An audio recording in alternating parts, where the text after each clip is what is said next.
always take a time in a day to reach out to somebody, because there's always someone who just wants a handshake, a hello, and just that is enough to give them hope for a better tomorrow. My name is Bisi Alimi. I share hope. Welcome to I Share Hope, the podcast where world leaders share their real stories of hope and how you can use actionable hope to start changing your life today. And now, here's your host, Chris Williams. What's up, sir? How you doing? I'm very well, thank you. How are you? I'm doing good today. Thanks for your time. All right, so make sure I say your name right. It's Bisi Alimi. Is that how I pronounce it? Yes. I got it right? It's Bisi Alimi. Bisi Alimi. Nice. I'm so glad. Man, where are you at right now? Where are you sitting? I am sitting at my workstation. I work from here every day. That's great. So it's a tradition that I have. I work from this table every day. Are you in the UK right now? Yes, I'm in the UK at home. Okay. Awesome. Love it. Are you there? I am in Memphis, Tennessee in the States. And Oh, okay. yeah, so a little bit of ways, but not too far. So if I get this right, Bisi Alimi, you are, tell me if this is amazing if this is true. Are you the first gay male to come out from Nigeria on television? Is that for real? That's what Wikipedia says. Is that real? The first yes, one? That is true. That really? Is very true. And when was that? Like, I'm amazed at that was 12 years ago. 12 years. Wow. And do you go to Nigeria very often? You're obviously from there. So I left Nigeria in 2007. I went back last year because I was invited to give a talk at one of Africa's biggest book festival. Okay. And they're trying to encourage writings on LGBT issues. And Sure. they wanted me to give them an idea of how to write on LGBT issues. So that was when I went back. That was November last year was when I went back home. Wow. Wow. And how was that? Was it hard? Were people accepting, or were you getting more hate mail than love mail? I think it was a mixed of both, but in reality, my coming was not announced. So my name and my picture was not used in the promotion of the festival, which would have created some kind of buzz around the festival, but possibly not the right buzz. And I was not allowed to be on social media 2 weeks before going. So I kind of like just kind of frizzle away in a way, as like out of people's subconscious. And there was nothing about me being in Nigeria until I've got back here. But I didn't really feel like being Nigerian when I went back, in the sense that I had a security, had somebody, always with me, always watching around and seeing if things will happen. And it doesn't really make me feel like I've come back home. Sure. It's different when you're going back that way. Yeah, that makes sense. All right. Well, in case you don't know who this guy is, we're jumping in on kind of what started his stay in the spotlight, but we're talking to a guy who's got so much going on in the area of human rights and activism for people, not just that are working within gender issues and how people look at that from the outside world, but all different kind of human rights that are happening around the globe, because it's not just, oh, what color am I? How do I identify myself, gender orientation, what background did I come from, am I rich or poor? It's respecting another human for who they are. And so I'm really thrilled to be able to talk to you today, and glad to be able to ask you our questions, because we're interviewing, as you know, 1,000 people from around the world. We're trying to get a true cross-section of global population. And that's hard to do, because again, it's not just based on location or color or religion. There's so much more that makes us who we are. And so I can't wait to ask you our questions and hear your story. This is about you, not me. So can I jump in and Let's roll. okay? Let's roll. And I know you're good at this. You've been on CNN, the Washington Post, all these news networks. The list goes on and on. You've been really well covered. TED Talks, one of the 14 most influential TED Talks in your genre. That's incredible. I find that I don't know. I find it really humbling, really, really humbling, that one, you have opportunities to stand up and talk about things that really matters to you. And then in the audience, you finished and it was like, you've not really been saying anything because there was just huge cloud of silence Hmm. over everyone, and all of a sudden the first thing you hear in the audience is somebody sobbing and and crying. I was like, oh my Wow. God, what has happened? And when the video went out, the thing that kept coming back to me from everyone that I've seen it was the fact that they can they could feel the reality of it because they've lost someone who has died of AIDS or someone who's living with AIDS, but also someone who is being challenged for their sexual orientation and gender identity. And when I got the email that the talk has actually been listed as one of the most um, in the 14 most inspiring queer TEDx talk ever in history. I was like, oh my God, considering how many TEDx talk that has to do with queer topic, I feel extremely honored and really humbled as well. Well, you deserve the recognition because you're doing very, very good work, very brave work. Thank you. All right. So, Thank you. question one that we're asking all these people that we're surveying is, what is your favorite quote about hope or your favorite definition of hope? My favorite quote about hope is actually from Desmond Tutu, who who says that we're not a prisoner of hope. We're just a hopeless optimist. Um, and it took me a long time to actually understand what is hopeless optimist is. And I realized that, being an optimist and is just having this what view of everything is possible. And so I must work hard to do it. But how then does this stand along hopelessness? And what it just means is the fact that if you're an optimist, you keep doing what you're doing because you're naive in a way. And the hopelessness is about naive. And people that have changed the world are people that have not been extremely smart about wanting to change the world because they're passionate about it. And they're Wow. optimistic that if I do something, if I stand up from my bed in the morning and I get into the world and I do something, I will make a difference. And it is our hope that I will make a difference, even if eventually the impact of the difference might be when you're gone. That naiveness that comes with it, that drives a lot of people and that has kind of like changed my views about it, that I will not be imprisoned by hope, but I will let hope be the wings that I will fly with. That's awesome. That's a great definition, a great intro into this. I love that. So, with that idea of hope and that set of parameters, or that's really not a parameters, that's a set of doors that open up to hope. What do you, what would you say has influenced you the most, or better yet, who's been the most influential person in your life sharing that kind of hope with you?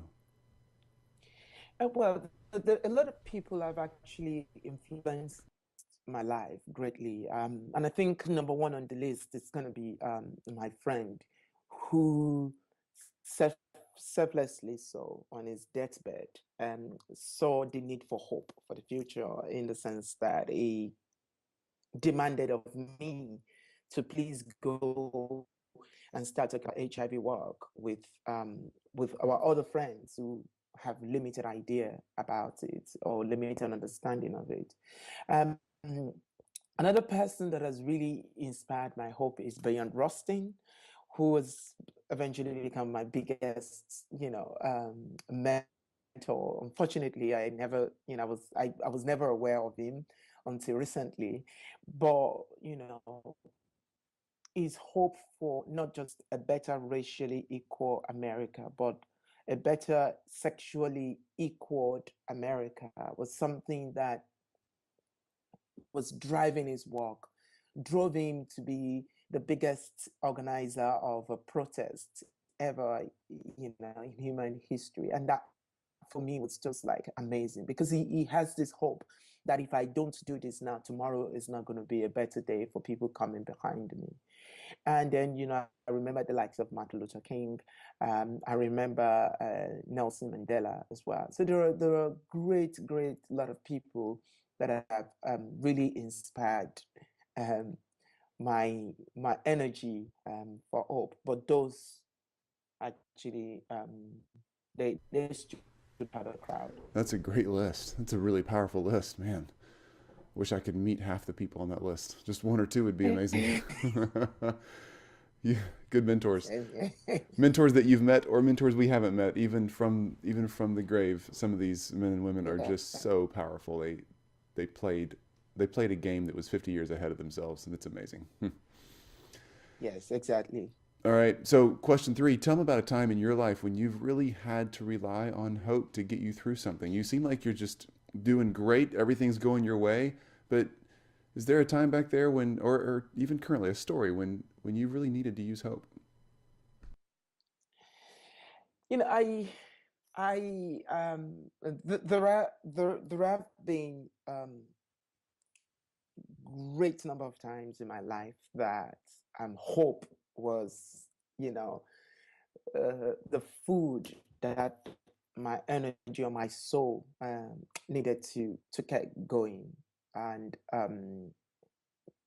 I remembered vividly um, the the night that I was attacked in my house, and I was almost killed, and I was changed, I was chained down, beaten, and for over 2 hours, and something that just kept coming back to me was like, this is going to be the end of it. But that particular moment became the defining moment in my life because I was not killed.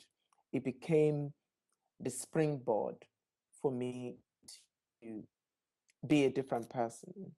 And hence, whenever I feel challenged about things, I always go back to that second chance life has given me and put me in a position to say, it can be as bad. There have been times that my work has been challenged. There have been times that my self-worth has been questioned, that I have questioned myself.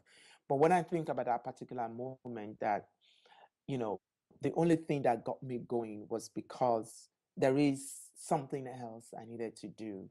And that was why I had the opportunity to escape that assassination that day. And hence I built everything I'm doing, and I'm building everything I will be doing around that particular incident. So it has always helped me, even when I'm extremely down, which in a way, that incident contributed to my being a little bit depressive.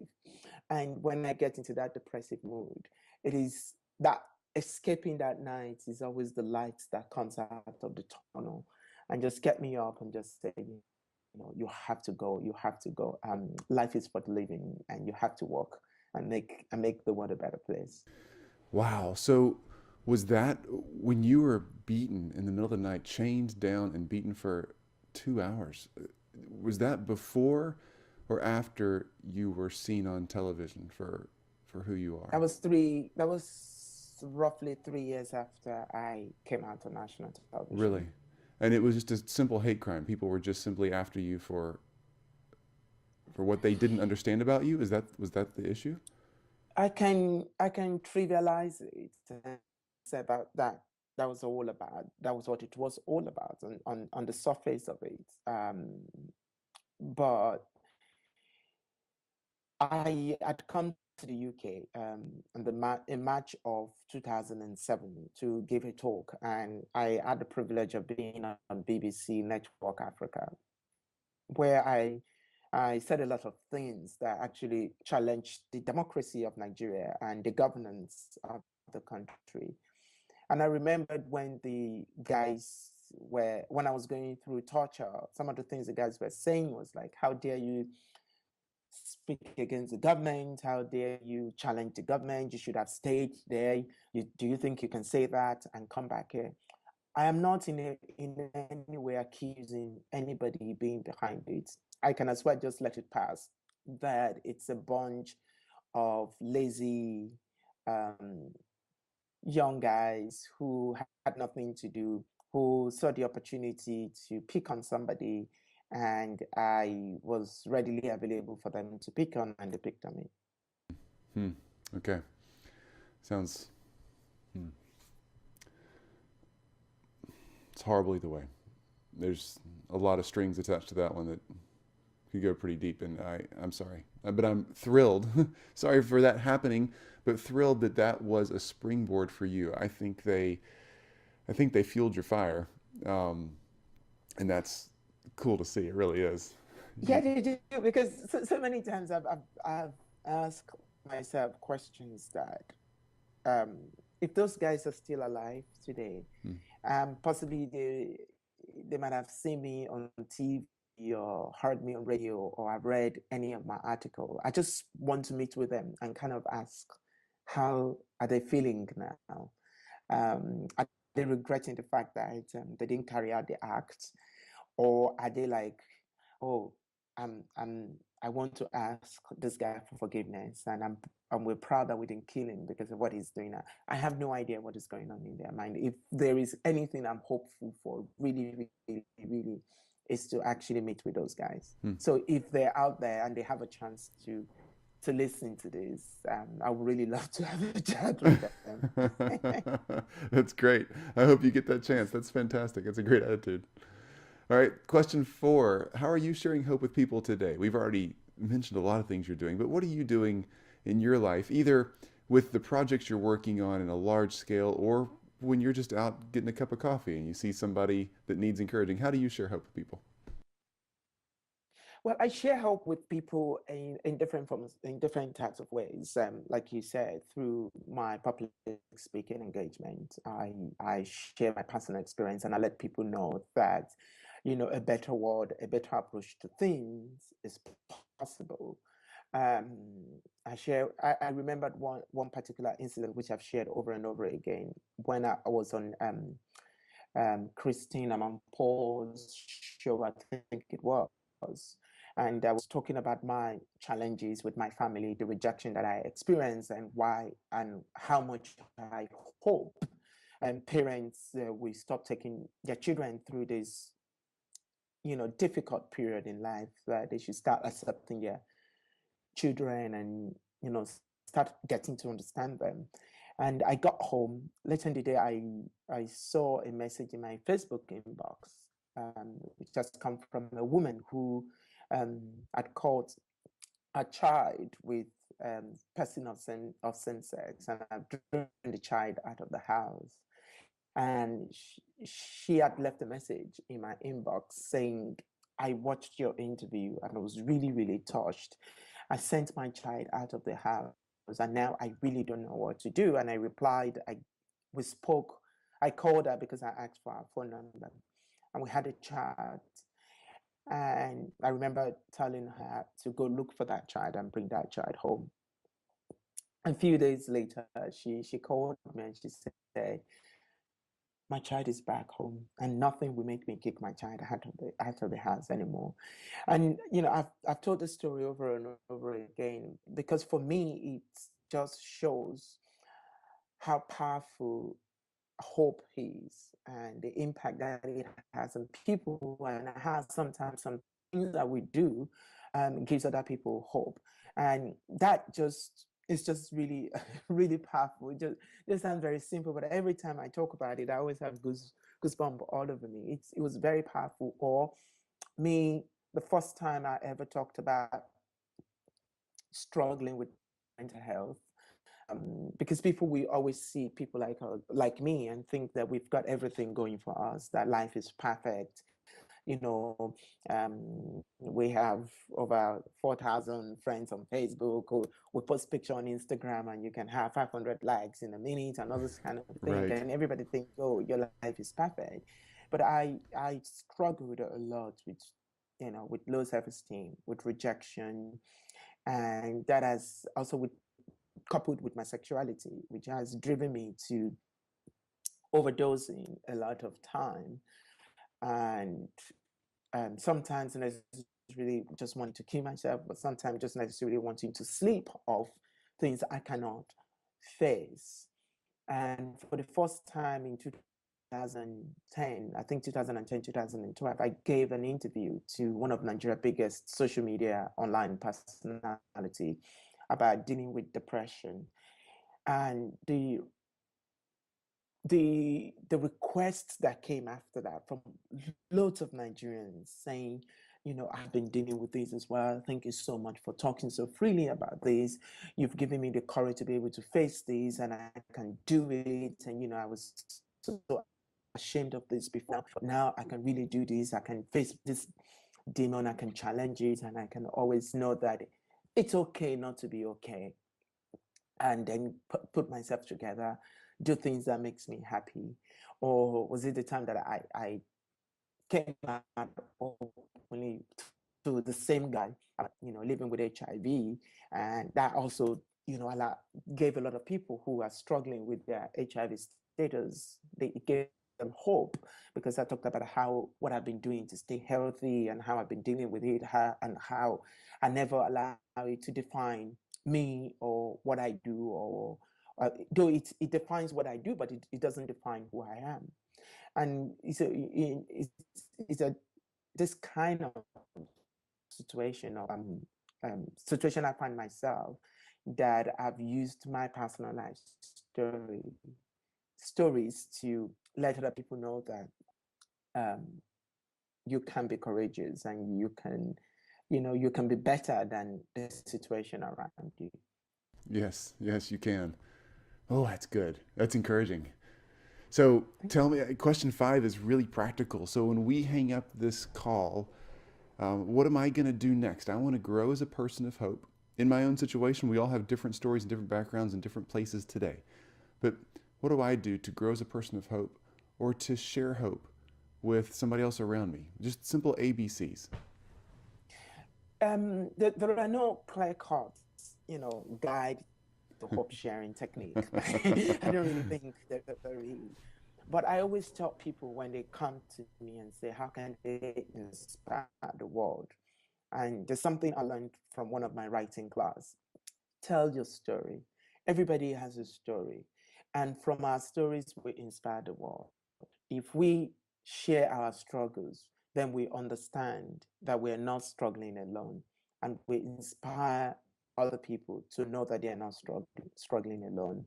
And there's a level of interconnectivity that goes on, that brings about this huge ray of hope.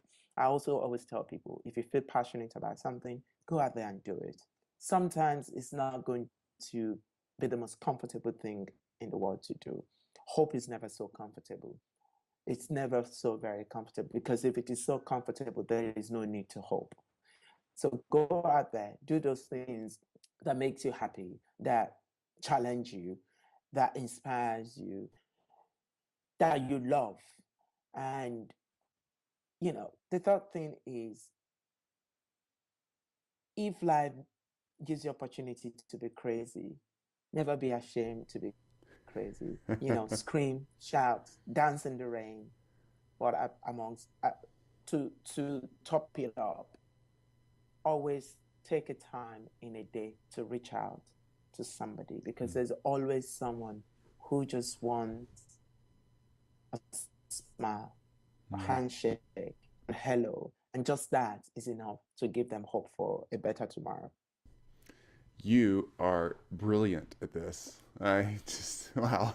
Obviously, you practice what you preach. I can tell that you do it every day because I can tell. Man, this is great. Love it. Thank Well, you. thank you very much. So, just a couple of questions on the side, but first, let me get to how do we find you? Social media, Twitter, Facebook, Instagram, websites. How do we find where you're at? I'm everywhere. I'm everywhere. So I'm on Twitter at Bisi Alimi, and which is what I use for all my social media as well. So if you're looking for me on Instagram, it's also um, at Bisi Alimi. On Facebook, my fan page on Facebook is Bisi Alimi, which is also my um, my Facebook page, personal page. Okay. I'm very conscious about accepting friendship on my Facebook personal page because I live in a world where I need to guide myself and protect myself. Sure. But I always, allow friendship. But if I'm being a snob, forgive me. But you can always catch me on Instagram at Bisi Alimi and on Twitter at Bisi Alimi. I love it. Okay, so Bisi Alimi is Bisialimi. Yes. With a name, that's a great name because it's one of those names where you don't get stuck with, Chris Williams, 1723 ABC, just to get your own Twitter handle. You got a really cool one. I like that. Exactly. There's hardly any other person that would contest that name with you. Awesome. So we're going to put all of these links, everything about Bisi Alimi in this interview. We're going to cram into a page just for him at isharehope.com on the interviews section. So Bisi, once we get this thing ready to rock and roll, you'll find it there and we'll share it with everybody. And so again, Bisialimi, and it'll be on isharehope.com, or you can Google his name and find all of the stuff there. And man, this is awesome. So when you first forget why you were going on BBC and they were going to interview you, you're going to be on national TV. I mean, you're fixing to tell the world something really personal about yourself. Were you just scared to death? I mean, the lights are on, the camera's there, and you're like, oh crap, here I go. Oh my God, I have a serious fear of stage or of camera. No. Seriously, I do. You made a profession out of public speaking and you're scared of cameras and the stage. I am always very scared, but and I think when I'm about to, most of the time when I'm about to tell a personal story, I don't think as for me sharing my story, I want to put this in a better way. I get afraid, but something that keeps coming, that helps me through, is just something that I've talked about before. And it's very much about, if you hold back, you're going to deny somebody the opportunity to say, I can do it too. So this is not about you. This is about someone out there who needs to be challenged, who needs to be inspired, and you need to go and tell the story. And that is why one of the biggest challenges that I have is that many people expect me to live a superstar life. I don't see myself as one.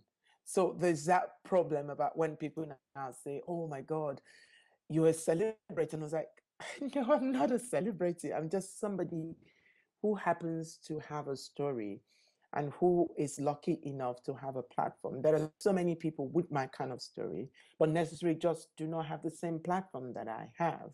And so that does not mean that I'm better than them. And so I don't have to act in a way differently. So I always, going back to your question, I always approach it as a matter of, I am just an instrument to challenge somebody. The spotlight might be on me. This is not about me. And that helps me so that when I get there, I tell the story not as Bisi Alimi, but as somebody who's faced life challenges and who, luckily enough, has been able to find his way out of it. Oh, that's great. So that's great. So for me and the rest of us listening in over 40 countries, which is amazing, if you're hearing this, you have your own story. You really do. And just like BC said a minute ago, if you have a story, you got to tell it because it will challenge somebody else to do something, to do the same thing, to take a step forward or to grow or to help themselves out of a difficult situation. You have to tell your story. That is so, so important. It doesn't matter how flashy or amazing or how well spoken or whatever your story includes. It's your story and somebody else will connect to it. Somebody else has a very similar background and story. Great point. My friend, thank you very much for your time. It's been a privilege to talk to you. Thank you so very much. And thanks for giving me the honor to be part of this project. It's really a pleasure. Thank you. You bet. And before we go, I love to get one good clip from each of our guests. Say your name and I Share Hope. Or your name and what you do and I Share Hope. Bisi Alimi. Oh, okay. What do I do? Oh my God. You can do your name and do your name and I Share Hope. Do two of them. Give me your name and then whatever else you want. My name is Bisi Alimi. I share hope. Awesome. I love it. And if you want to put on what you do on there, you're welcome to. Do you know? What do you say you do? People say, oh, Bisi Alimi, and they just meet you. If they don't know who you are, they just meet you over a cup of coffee. What do you say that you do? Well, I'm a public speaker. I make a lot of my income from doing public speaking. I don't like to use the word inspirational speakers because I'm also hoping to be inspired. So I'm a public speaker. I also do a lot of media commentary as well. I also write. I write opinion pieces. So I always get confused about what really do I do, and I do a lot of things. Well, you did say that if you get a chance to do something crazy like dance in the rain, you do it, and I think that's a great one right there. Yes, exactly. All right, my friend. Enjoy your day. Thank you for your time. Bye. Bye-bye. You've just listened to I Share Hope. If you're ready to make a change, head to our website at isharehope.com and claim your free copy of the top 10 actions of hope from world leaders to use hope in your own life. Thanks for listening, and we'll talk to you next time.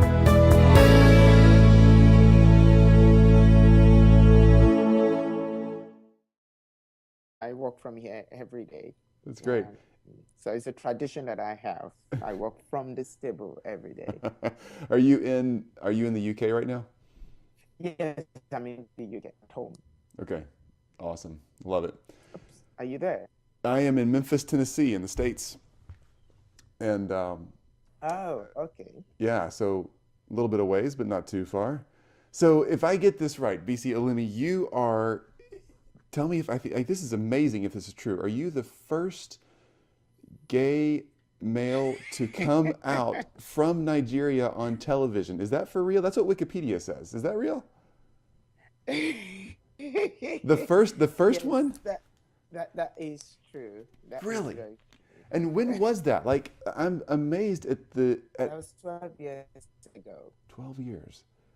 Wow. And do you go to Nigeria very often? You're obviously from there.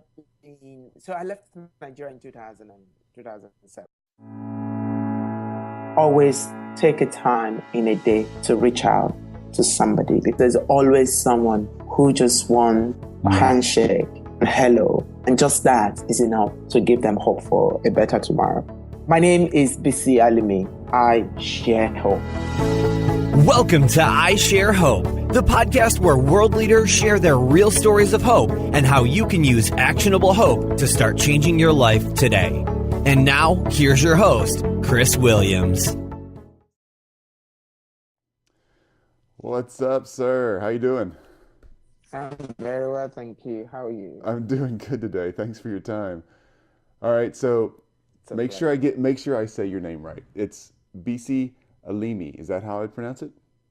Yes, I got it it's right? Bisi Alimi. Bisi Yeah. Alimi. Nice. I'm so glad.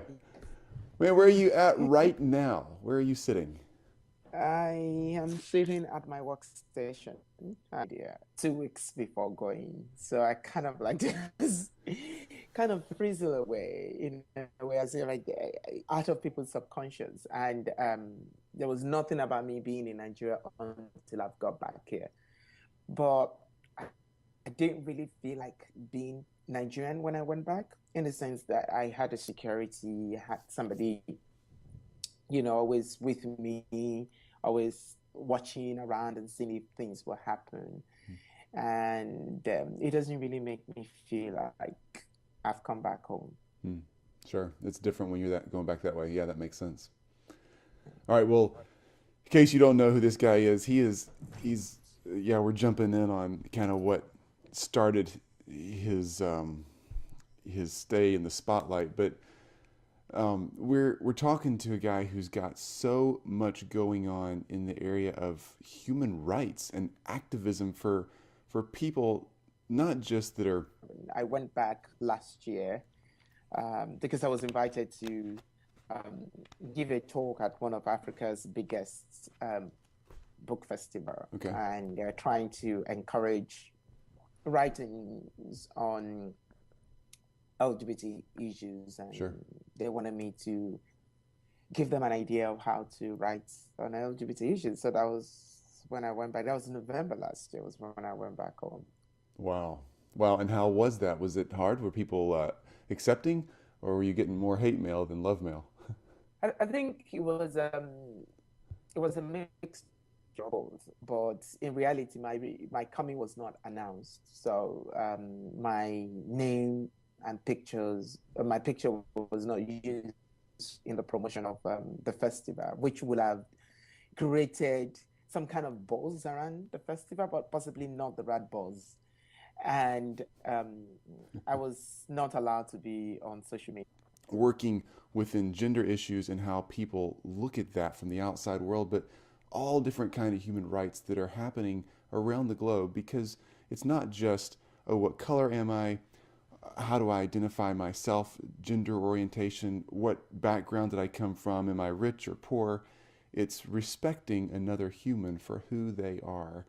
And so I'm really thrilled to be able to talk to you today, and glad to be able to ask you our questions, because we're interviewing, as you know, 1,000 people from around the world. We're trying to get a true cross-section of global population. And that's hard to do, because again, it's not just based on location or color or religion. There's so much more that makes us who we are.